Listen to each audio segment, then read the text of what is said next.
কাল থেকে নতুন একটা অধ্যায় শুরু। কীভাবে যে কেটে গেল এই ৬টা মাস বুঝতেই পারলাম না। কালকে থেকে আবার সেই পুরানো রুটিনে ফিরতে হবে। সবথেকে খারাপ লাগছে যে মামামকে ছাড়া থাকতে হবে, যতটুকু সময় হোক না কেন।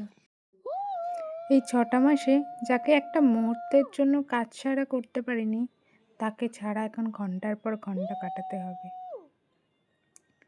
তবুও এটা তো কর্মজীবনে তো ফিরতেই হবে। খুব মিস করব এই সময়টুকুগুলোকে। হয়তো এর মাঝেও একটু একটু করে বড় হয়ে যাবে আরও।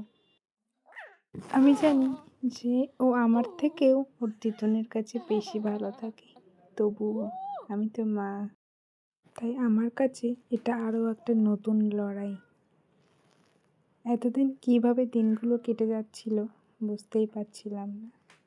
সবসময় ওকে নিয়েই সময়টা কেটে যেত। আর কাল থেকে এই ব্যস্ততার মধ্যেও ওকে কখন যে সময় দিতে পারবো, কতটুকু করতে পারবো ওর জন্য নিজেও জানি না।